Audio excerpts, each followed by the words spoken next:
I was at my local CrossFit gym doing legless rope climbs. I jumped down and landed on the rope and heard a snap. Thankfully, I was working out with two amazing paramedics who helped me get onto the couch, gave me some ibuprofen. And then once the nausea and the pain subsided a little bit, they helped hurl me into my truck and I drove home, hobbled into the house and collapsed on the couch. Where I managed to get out, I broke my ankle to my husband and then his phone rang.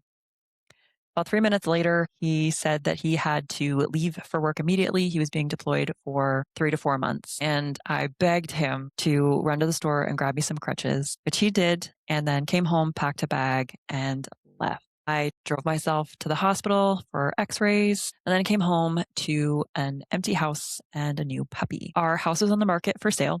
We had showings every weekend. I was leading the operations full time at a fitness company, and my partner, who was carrying half of the logistical load of everything in my life, just up and left for 3 months. I had a boot on my leg for 6 weeks. That week made me a different kind of leader.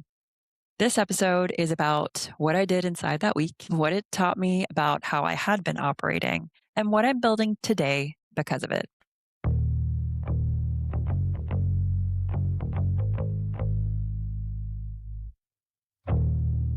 Let's dig in. I had a choice. I could push through and try to carry everything myself, or I could stop, ask the team to carry what they could, and learn how to lead from the side of the room that I had never sat in before. I picked the second option. Here's what I actually did, the 7 steps I took, and why each one mattered. So the 7 things that I did after coming back with a boot on my foot and trying to figure out how to get our team to support me and to keep things moving when I had been doing a lot, like most leaders do.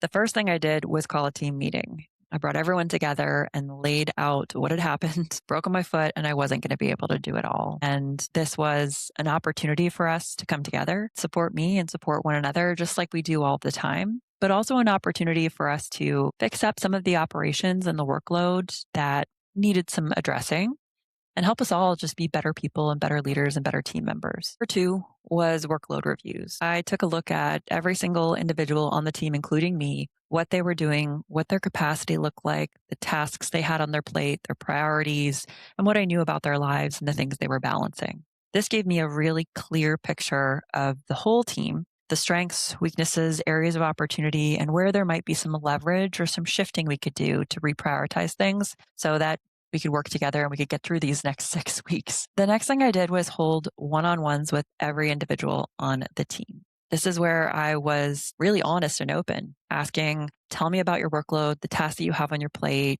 so I could confirm what I had evaluated in my workload review. I wanted to know where they saw opportunities to improve, where they could step in or felt that they could carry some additional load. And the biggest question I asked was, where did they want to spend their time growing within the company? Were there tasks or areas where they wanted experience or an opportunity to move into? And I did that with each individual team member. And I didn't make any promises or we didn't come up with a plan or action items out of that. I just collected the information. After I met with everyone, move number 4 was my plan. I took everything that I had on the table and started to think about how it could all come together, how we could support each other, who could take on what, how we could make some shifts and reprioritizations, and where people's opportunities for growth lied, and how we could leverage this to give them some experience in areas that they might not otherwise have, that they were really interested in learning. Didn't always align. It's not always perfect. And some things just didn't match up. That was okay. The next thing that I did was meet with each of them individually again to walk through my take, my plan, and get their feedback and thoughts. Were we aligned? Did I miss anything? Did they have any questions? Are we good?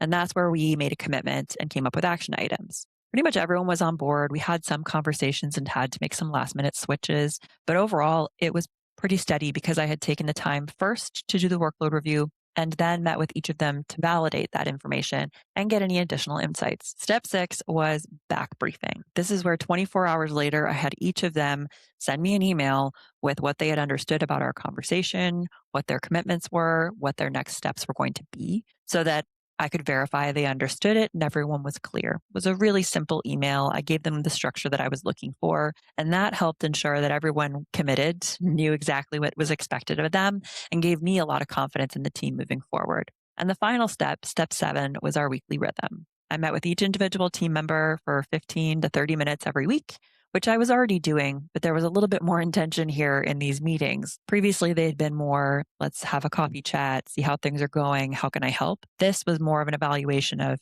how are you feeling in these new tasks? How's your workload? What are things like for you at home? Are you balancing it all? To make sure that I hadn't missed anything and we could continue to improve as we moved on.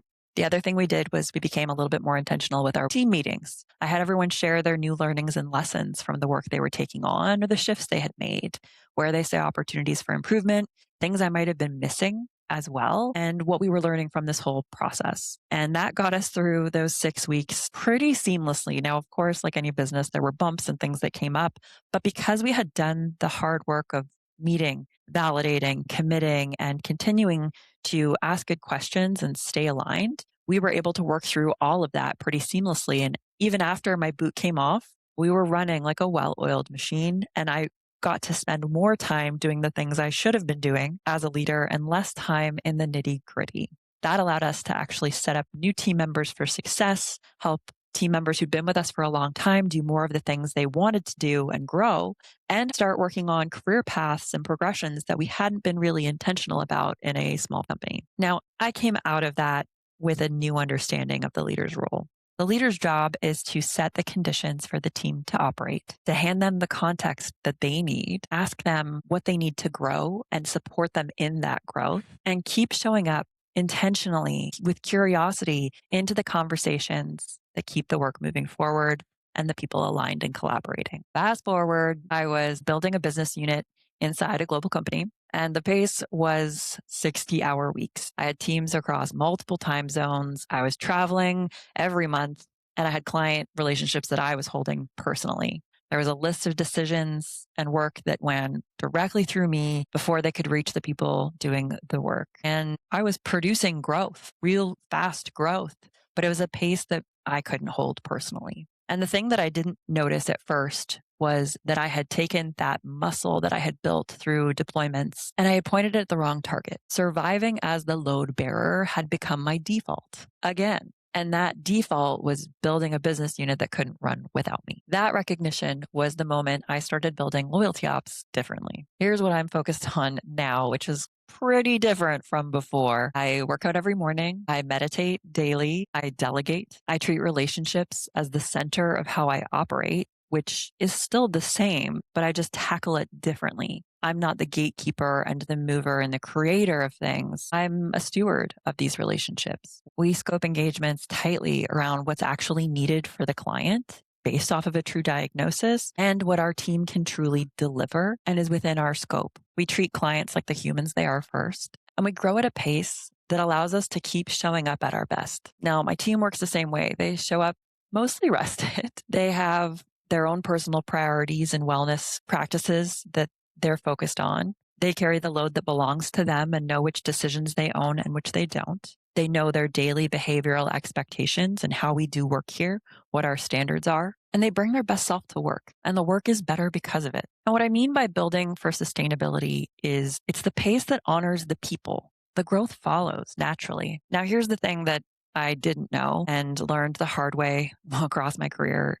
The biggest problems you have can usually be solved by the people within your business already. The answers live in the people closest to the work when you give them the context, the information, the standards, and the shared collaborative effects of coming together and the whole picture view. And the job of leadership is to facilitate that, to hold the room and the space, to get the right people together and to help them problem solve.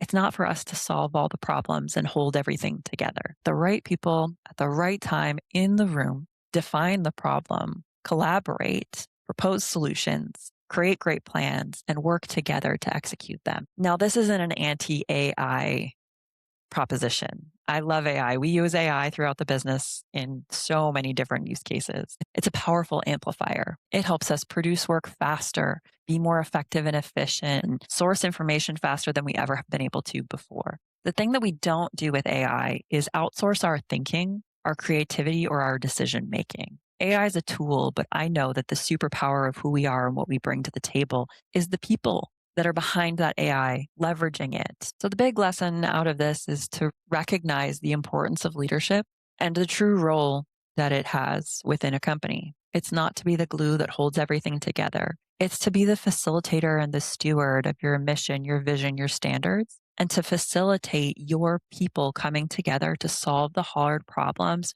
for clients, for your product, for your business, and for each other together. When you do that, magic happens. And I hope that you don't have to go through the hard lessons that I did to learn that. So the action item from today's episode is really simple. It's to take a look at your team and look for opportunities to bring them together to solve the hard problems that you have, or to take on work that traditionally you've been holding together and probably shouldn't. Collect data and information from each of them, put it together, bring them around a table, and facilitate some problem solving so that they can share context and information. You can provide bigger picture understanding of what's happening. You can clearly define the problem together and then come up with a solution and a plan to execute together. The magic of a team is taking individual brains and putting them together to solve a problem, as opposed to keeping each problem separate and leaving them to solve those problems on their own without recognizing the power of bringing everyone together and working towards that goal of the business and solving that problem. I hope you enjoyed this episode of Unleashed. Please hit subscribe and make sure to share with a leader you think might need a reminder that they don't have to be the glue that holds everything together, and that most of the time, the answers to your biggest problems are right there within your team. We'll see you in the next episode.